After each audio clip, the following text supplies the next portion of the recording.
The door clicked shut, and I was alone, or so I thought. My heart still raced from the argument that had sent my world spinning, the kind of fight that leaves you hollow, staring at your own reflection like it's a stranger's face. I stood in the hotel suite, the city of Seattle humming beyond the glass, wondering how I'd ended up here, unraveling in a place that wasn't home. My name is Elias Carter, a 27-year-old graphic designer who thought he had it all figured out. A steady job, a charming apartment in Capitol Hill, a fiancé who made my pulse quicken with a single glance. But that was before last night, before Nathan's words cut deeper than any blade. I don't know if I can do this anymore, Elias. Not with you. He'd left me in this overpriced suite at the Ellison Hotel, our engagement ring still on my finger, glinting like a cruel joke. I tossed my phone onto the bed, its screen dark after a dozen unanswered texts. The room felt too big, too quiet, the kind of silence that amplifies your thoughts until they scream.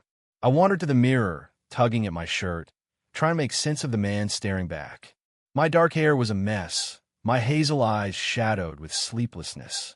I looked like someone who'd lost more than just a night's rest. A soft knock broke the stillness. Before I could respond, the door swung open, and a man stepped inside, carrying a stack of crisp white towels. He froze when he saw me, his eyes widening slightly. "Oh, I'm so sorry," he said, his voice warm, accented with a faint lilt I couldn't place. "I thought the room was empty. I'll come back later." "No, it's fine," I said quickly, my voice rougher than I intended. "You can do whatever you need to do." I gestured vaguely, feeling awkward under his gaze. He was maybe a few years older than me, with warm brown skin and dark eyes that seemed to see more than they should. His name tag read Javier. Javier hesitated, then set the towels on the counter. "You sure? I don't want to intrude." His tone was gentle, like he could sense the storm inside me. I nodded, not trusting myself to say more. He moved quietly, restocking the bathroom with practiced efficiency, but his presence filled the room in a way I couldn't ignore. It wasn't just his broad shoulders or the way his dark curls caught the light. It was something deeper, a quiet strength that made the air feel less heavy. I sank onto the edge of the bed, watching him work. "Long day?" he asked, glancing over his shoulder as he adjusted a stack of toiletries. His question caught me off guard, simple but disarming. "You could say that," I muttered, rubbing the back of my neck. "More like a long life." He chuckled softly, the sound low and warm. "I hear that. This city'll wear you down if you let it." He paused, wiping his hands on a cloth. "You don't look like you're here for a vacation." I snorted, a bitter edge to it. "Yeah, not exactly. More like hiding from my own mess." I didn't know why I said it, but the words slipped out, raw and unfiltered. Maybe it was the exhaustion, or maybe it was the way Javier's eyes didn't judge, just listened. He nodded, like he understood more than I'd said. "Sometimes a mess is just the start of something new," he said, his voice steady.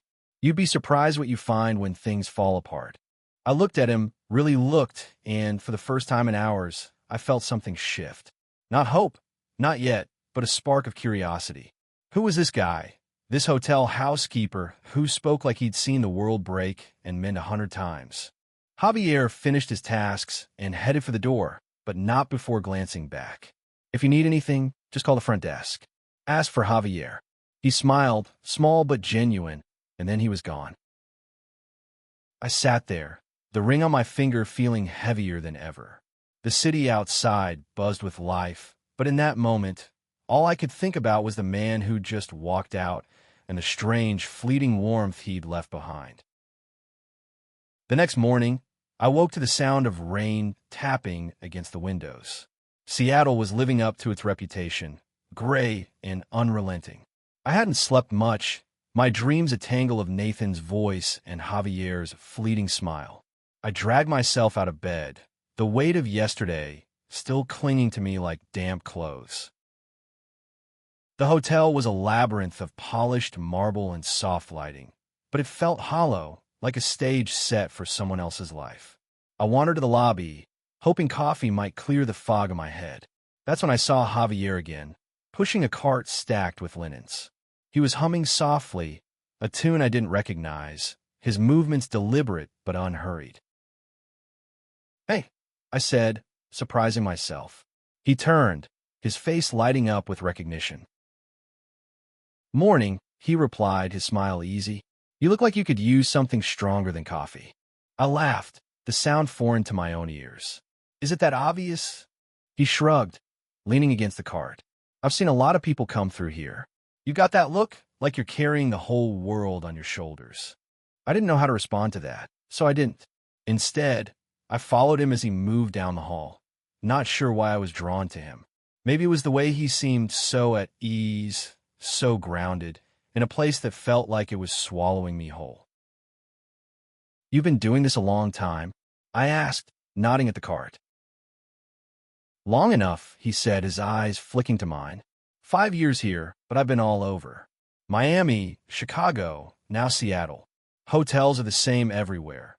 People come, people go, and I keep the rooms ready for the next story." There was something poetic in the way he said it, like he saw more than just dirty sheets and empty minibars. "What's your story, then?" I asked, half expecting him to brush it off. He paused, his hands stilling on the cart. "Mine? It's complicated. Let's just say I've learned to find home wherever I am." His voice was soft, but there was a weight to it, a history I could only guess at. Before I could press further, a guest called for his attention, and he was gone again, leaving me with more questions than answers. I returned to my room, the ring still on my finger, but now it felt less like a chain and more like a question mark. That night, I couldn't stay still. The suite was suffocating, the silence too loud. I grabbed my jacket and headed for the hotel bar, a sleek space with dim lights and jazz drifting through the air. I was halfway through my second drink when Javier appeared, off-duty now, in a simple black sweater that hugged his frame. He spotted me and hesitated, then walked over. "Mind if I join you?" he asked, his voice cutting through the haze of my thoughts. I gestured to the empty stool beside me. "Be my guest." He ordered a soda, and we sat in silence for a moment, the kind that didn't feel awkward but charged like the air before a storm. "You're still wearing it," he said, glancing at the ring on my finger. I froze, my hand curling into a fist. "Yeah, habit, I guess." He nodded, his eyes soft but searching. "Habits are hard to break, but sometimes they're not what's holding you together. They're what's holding you back." His words hit me like a punch, not because they were harsh, but because they were true. I looked at him, at the way his gaze held mine, steady and unflinching, and I felt something I hadn't in a long time seen. The bar's jazz faded into a low hum as Javier's words hung between us. I twirled the ring on my finger, its weight a reminder of everything I was trying to outrun. But sitting there with Javier's steady gaze on me, I felt the pull of something new, a chance to stop running, even for a moment. "You don't talk like a housekeeper," I said, breaking the silence. "No offense." He laughed, a rich sound that warmed the air. "None taken. I've been a lot of things, bartender, delivery driver, even tried my hand at writing poetry once. Didn't stick, but it taught me how to listen. People say more than they realize when you're quiet." I raised an eyebrow. "Poetry, huh? You don't strike me as the type." "What type am I, then?" he asked, his tone playful, but his eyes serious. I hesitated, caught off guard. "I don't know. Someone who sees things. Like you're always one step ahead of the rest of us." He leaned back, his smile softening. "Maybe I just pay attention. You'd be surprised what you learn when you're the one cleaning up after everyone else's chaos." I sipped my drink, the burn of whiskey grounding me. "So what do you see when you look at me?" Javier's gaze didn't waver. "Someone who's lost something important, but also someone who's still got a lot to find." His words landed like a stone in still water, rippling through me. I wanted to argue, to tell him he was wrong, but I couldn't. Instead, I changed the subject. "What about you? What's a guy like you doing stuck in a hotel like this?" He shrugged, his fingers tracing the rim of his glass. "It's not stuck if you choose it. This job gives me freedom. Move when I want, stay when I don't. Plus, I meet people like you. His smile was teasing, but there was a sincerity behind it that made my chest tighten. People like me? I echoed, half laughing. Broken engagements and existential crises? People with stories, he corrected. Everyone's got one. Yours just feels like it's at a turning point. I didn't know how to respond to that, so I didn't. We talked for hours about everything and nothing. Seattle's rain, my love for sketching, his childhood in Miami, the way the ocean sounded at night. He spoke with an ease that made me forget the ache in my chest, and for the first time in days, I felt like I could breathe. When the bar started to empty, Javier glanced at his watch. I should go. Early shift tomorrow. He stood, but before he left, he reached into his pocket and pulled out a small, folded piece of paper. Here, in case you need a distraction. I unfolded it after he was gone. It was a sketch, rough but striking, a silhouette of a man standing against the city skyline, his face half in shadow, half in light. At the bottom, in neat handwriting, was a single word, Elias. The next day, I couldn't shake the image of that sketch. It was simple, but it captured something I hadn't seen in myself, a spark of resilience, maybe even hope. I tucked it into my wallet, a quiet reminder that someone had seen me, really seen me, when I felt invisible. I spent the morning wandering Pike Place Market, the bustle of vendors and tourists a welcome distraction. But my thoughts kept drifting back to Javier. His words, his smile, the way he seemed to carry a piece of every place he'd been. I wondered what it would be like to live like that, untethered but not unmoored. Back at the hotel, I found myself lingering in the lobby, half hoping to run into him. When I finally spotted him, he was restocking a supply closet, his movements as steady as ever. He looked up, and his face brightened. "You're still here," he said, almost like he was surprised. "Didn't have anywhere else to go," I admitted, leaning against the wall. "Your sketch, it's good. Really good." He shrugged, but his eyes sparkled. "Just something I do sometimes. Helps me make sense of things." "You should do more of it," I said, meaning it. "You've got a gift." He looked at me for a long moment, like he was weighing something. "Maybe I will, if you stick around long enough to see it." The words were light, but they carried a challenge, a question. I felt my pulse quicken, not from fear, but from something else, something I wasn't ready to name. That evening, I found myself back in my suite, staring at the ring on my finger. Nathan hadn't called, hadn't texted. The silence was deafening, but it was also clarifying. I slipped the ring off and set on the nightstand, my hand feeling lighter, freer. It wasn't an answer, but it was a start. A knock at the door startled me. It was Javier, holding a small tray with a coffee and a note. "Thought you might need this," he said, his voice soft. The note was simple. "Meet me on the rooftop at 8. Gee. I stared at the note, my heart pounding. What was I doing? I barely knew this man, yet he'd already cracked open something inside me I thought was sealed shut. I glanced at the clock, 7:45. 15 minutes to decide. The rooftop was a hidden gem, a quiet oasis above the city's chaos. At 8 p.m., the Seattle skyline glowed under a bruised purple sky, the Space Needle piercing the horizon like a beacon. I found Javier leaning against the railing, a sketchbook tucked under his arm, his face lit by the soft glow of string lights. "You came," he said, his smile warm but cautious, like he wasn't sure I'd show. "Couldn't resist a mystery," I replied, my voice lighter than I felt. My heart was racing, not just from the climb up the stairs, but from the weight of what this moment might mean. He gestured to a small table set with 2 chairs and a bottle of wine.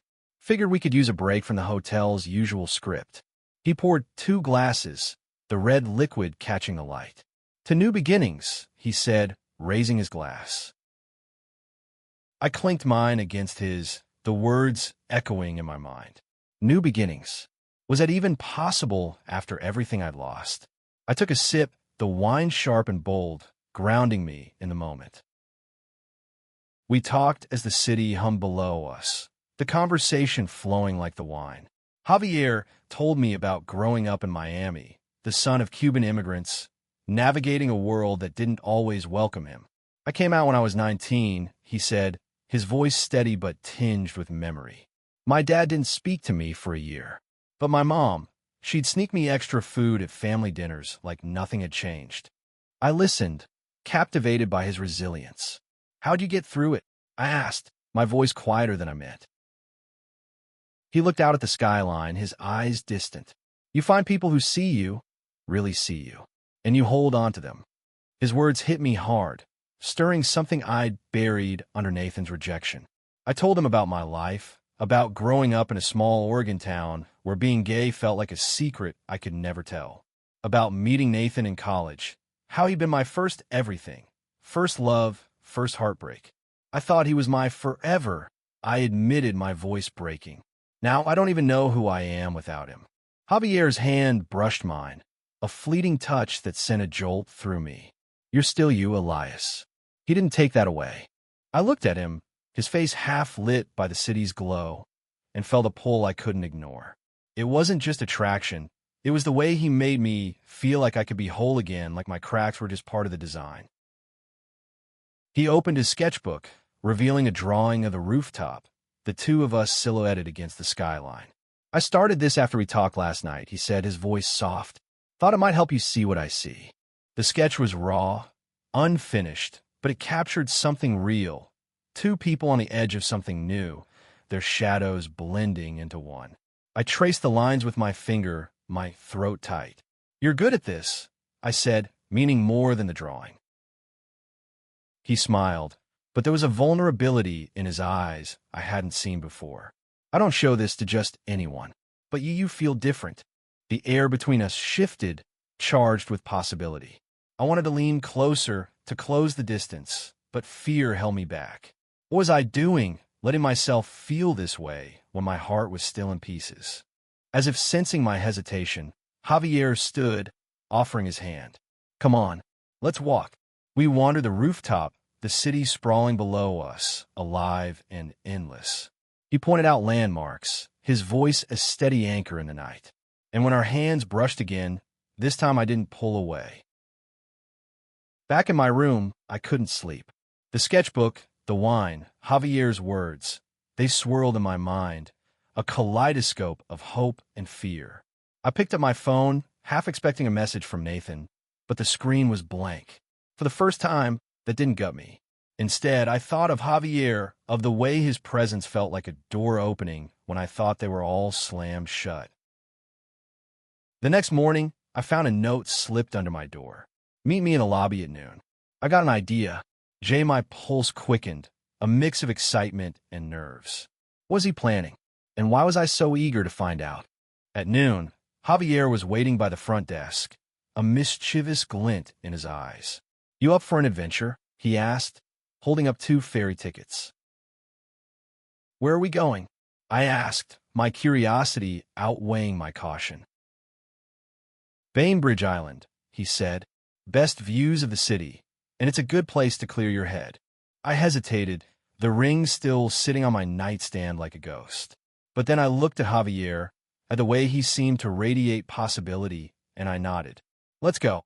The ferry cut through Puget Sound, its engine a low rumble beneath the cry of gulls. I stood at the railing, the wind tugging at my jacket, Javier beside me. The Seattle skyline receded, a jagged silhouette against the gray sky, and for the first time in days, I felt like I could breathe. You look like you belong out here, Javier said, leaning on the railing, his dark curls whipping in the breeze. His sweater was slightly too big, the sleeves slipping over his hands, and it made him look younger, softer. I laughed, the sound startling me. What, on a boat in the middle of nowhere? No, he said, his eyes locking onto mine. Free. The word hit me like a wave, stirring something deep. I wanted to believe him, but the ghost of Nathan's rejection still lingered, whispering doubts. I pushed it aside, focusing on the moment. The salt air, the steady rhythm of the ferry, Javier's quiet presence. We disembarked on Bainbridge Island, a quaint place with charming shops, and rolling hills. Javier led me to a small cafe, its windows fogged with warmth. Over coffee and pastries, he told me more about his life, how he'd left Miami after a bad breakup, chasing a fresh start. I thought I'd find myself in a new city, he said, stirring his coffee. But it's not the place that changes you. It's the people. I nodded, thinking of how he'd already changed me, even in just a few days. What made you stay in Seattle? I asked. He smiled, a little wistful. The rain. Sounds crazy, but it's honest. It washes things clean, give you a chance to start over. We spent the day exploring, wandering through forests and along rocky beaches. Javier had a way of noticing the small things, a bird's nest tucked in a tree, the way the light danced on the water, that made the world feel alive. I found myself sketching in a small notebook I'd brought, capturing the curve of a wave, the angle of his jaw as he laughed. "You're good at that," he said, peering over my shoulder. "Why don't you do it more?" I shrugged, closing the notebook. Life got in the way. Work, Nathan, all of it. He didn't push, just nodded. Maybe it's time to let life get out of the way. As the sun dipped low, we sat on a bench overlooking the water, the city a distant glow. Javier pulled out his sketchbook, flipping to a new page. "Draw with me," he said, handing me a pencil. I hesitated, then took it. We sketched in silence, our lines blending on the page. A horizon, a ferry, two figures side by side. It felt intimate, like we were creating something together, something that belonged to us alone. On the ferry back, the mood shifted. The air was colder, the sky darker, and I felt the weight of reality creeping in. Javier must have sensed it, because he turned to me, his expression serious. "What happens when you go back to your life, Elias?" I didn't have an answer. Part of me wanted to stay in this moment, with him, where everything felt possible. But another part knew I couldn't hide forever. "I don't know," I admitted, "but I don't want to lose this." He reached for my hand, his fingers warm against mine. "You won't. Not if you don't let go." Back at the hotel, I paced my room, Javier's words echoing in my mind. The ring sat on the nightstand, a silent question. I picked it up, turning it over in my fingers. It was beautiful, but it belonged to a version of me that didn't exist anymore. A knock at the door startled me. It was Javier, his shift over his eyes searching mine. "I didn't want to wait until tomorrow to see you," he said, his voice low. I stepped aside, letting him in. The room felt smaller with him in it, the air charged. "I'm glad you're here," I said, my voice barely above a whisper. He looked at the ring in my hand, then back at me. "You're still holding on to it." I nodded, my throat tight. "It's hard to let go of what you thought was forever." He stepped closer, his presence steadying me. Sometimes forever isn't a person. Sometimes it's a feeling, a moment. Like this one. I looked into his eyes, and for the first time, I didn't see Nathan's shadow. I saw Javier, his kindness, his strength, the way he made me feel like I could be enough. I set the ring down, my hand trembling, and took a step toward him. The space between us felt alive, a current running through the air as Javier stood there, his eyes holding mine with an intensity that made my breath catch. I'd set the ring down, but the weight of that choice lingered, a mix of fear and freedom. For the first time in days, I wasn't thinking of Nathan. I was thinking of the man in front of me, the one who'd seen me when I felt invisible. "Elias," Javier said, his voice soft but steady. "You don't have to have all the answers right now. You just have to be here." I nodded, my throat tight with emotion. "I'm trying. It's just hard to trust myself again." He stepped closer, close enough that I could feel the warmth of him, smell the faint cedar of his cologne. "Then trust this," he said, his hand brushing mine, a touch that felt like a promise. I didn't pull away. Instead, I let my fingers curl around his, the contact grounding me. We stood there, the city's hum a distant backdrop, the room shrinking to just us. I wanted to say something, to name the feelings swelling in my chest, but words felt too small. So I leaned in, my forehead resting against his, and for a moment, we just breathed. He pulled back slightly, his eyes searching mine. You sure about this? I wasn't sure about anything, except that I didn't want him to leave. Yeah, I whispered, and that was enough. We sank onto the couch, the space between us gone. His lips found mine, tentative at first, then deepening, a kiss that felt like a confession. It wasn't just desire, it was connection, raw and real, like finding a piece of myself I'd lost. His hands framed my face, gentle but sure, and I felt my walls crumbling, not with fear, but with relief. When we finally pulled apart, my heart was pounding, my mind a whirl of emotions. Javier smiled, a little breathless, his thumb brushing my cheek. I didn't plan for this, he said, his voice low. But I'm not sorry. Me neither, I said, and I meant it. For the first time, I wasn't running from my pain, I was stepping toward something new. The next morning, sunlight filtered through the curtains, casting a warm glow across the room. Javier was gone, his shift starting early, but he'd left a note on the pillow. See you at breakfast. Jay. I smiled, tracing the letters, feeling lighter than I had in weeks. At the hotel's cafe, I found him waiting, 2 coffees on the table. He looked up, his smile bright, but tinged with something else. Worry, maybe. You okay? He asked, his voice soft. Better than okay, I said, sitting across from him. You? He laughed, but it was quieter than usual. I'm good.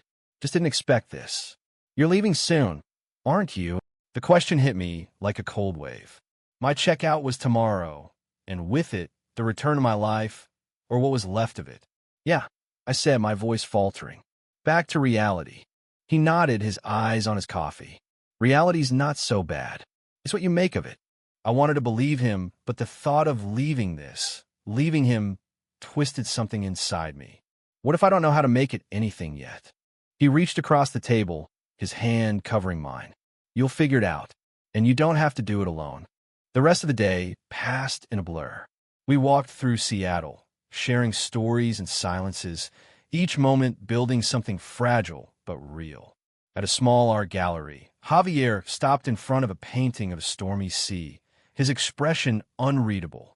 This is what it feels like sometimes, he said. Like you're caught in the waves, but you keep swimming anyway. I looked at him, at the way his eyes held both strength and vulnerability, and I knew I was falling. Not just for him, but for the person I could be with him. Someone braver, someone whole. That night, back in my room, we didn't talk about tomorrow. Instead, we drew together, our sketches blending on the page. A city, a sea, 2 lives intersecting. When he kissed me again, it was slower, deeper, a promise we didn't need to speak. Morning came too soon, the reality of my checkout looming like a storm cloud. I packed my bag slowly, each item a reminder of a life waiting for me outside this hotel. Javier was working, but he'd promised to meet me before I left. The ring still sat on the nightstand, untouched since I'd taken it off. I stared at it, wondering what to do with a symbol of a future that no longer existed. At noon, I found Javier in the lobby, his cart parked to the side. He looked up, his smile warm but tinged with sadness. You ready to go? He asked, his voice softer than usual. Not really, I admitted, my chest tight. This has been more than I expected. He nodded, stepping closer. For me too, but you've got a life out there, Elias. A good one, even if it doesn't feel like it yet. I wanted to argue to say that this, us, was the life I wanted, but I knew he was right. I had a job, an apartment, a world to face. What about you? I asked. What happens now? He smiled, a little wistful. I keep moving. Maybe I'll stay in Seattle a while longer. Maybe I'll draw something worth showing you someday. The thought of not seeing him again ached more than I expected. You could come with me, I said, the words slipping out before I could stop them. His eyes softened, but he shook his head. I'm not the kind of guy you build a life around, Elias. I'm the one who helps you see you can build it yourself. His words stung, not because they were cruel, but because they were true. Javier had given me something I hadn't realized I needed, a mirror to see myself clearly, cracks and all. But he wasn't my future, not in the way I wanted. He was my now, and That was enough. He reached into his pocket and pulled out a small, folded sketch. For you, he said, handing it to me. I unfolded it, a drawing of me, standing on the ferry, the wind in my hair, my eyes bright with possibility. At the bottom, he'd written, "To Elias, who's just beginning." I blinked back tears, my voice thick. "Thank you. For everything." He pulled me into a hug, his arms strong and warm. "You're going to be okay," he whispered. "Better than okay." When we pulled apart, I felt the weight of the moment, the bittersweet ache of goodbye. I handed him my notebook, a sketch I'd done of him on the rooftop, his face half in shadow, half in light. "For you," I said, "so you don't forget me." "Never," he said, his smile breaking my heart and mending it all at once. I checked out that afternoon, the ring tucked into my bag, not as a promise, but as a reminder. The city felt different as I stepped outside, like it was waiting for me to decide what came next. I glanced back at the hotel, half hoping to see Javier one last time, but he was gone, back to his work, his life. On the drive home, I thought about what he'd said, about finding people who see you, about swimming through the waves. Javier had been a lighthouse, guiding me through the storm, showing me I could find my way. I didn't know what my future held, but for the first time, I wasn't afraid to face it. At my apartment, I unpacked slowly, the sketch he'd given me propped on my desk. I traced the lines, his handwriting, and felt a spark of something new. Hope, maybe, or the courage to start again. I picked up my pencil and began to draw, not to escape, but to create, to build a life that was mine. Weeks passed, and Seattle's rain became a familiar rhythm. I threw myself into work, my sketches piling up, each one bolder than the last. Javier's sketch stayed on my desk, a quiet reminder of the man who'd changed everything. I didn't hear from him, but I hadn't expected to. He was a moment, a spark, not a destination. One evening, I wandered into a small gallery in Capitol Hill, drawn by a flyer for a local art show. The space was crowded, the air buzzing with conversation. I moved through the exhibits, my heart catching at a familiar style. A sketch of a ferry, a skyline, a man standing alone but unafraid. It was Javier's work. I stared, my pulse racing, as I read the artist's statement, to the moments that change us and the people who see us. There was no name, but I knew. I lingered until the crowd thinned, hoping, dreading, that he'd appear. He didn't, but the gallery owner handed me a card with a handwritten note. "Elias, keep drawing." Gee, I smiled, tucking the card into my pocket. I didn't need to see him to know he was out there, living his life, finding his own way. And I was finding mine. The ring was gone, mailed back to Nathan with a note wishing him well. It wasn't bitter, it was closure. That night, I sat at my desk, a blank page before me. I thought of Javier, of the rooftop, the ferry, the way he'd seen me when I couldn't see myself. And I began to draw, not just a moment, but a future. My future. It wasn't perfect, and it wasn't easy, but it was mine, and for the first time, that was enough. The world was wide, full of possibility, and I was ready to meet it, not as the man I'd been, but as the man I was becoming.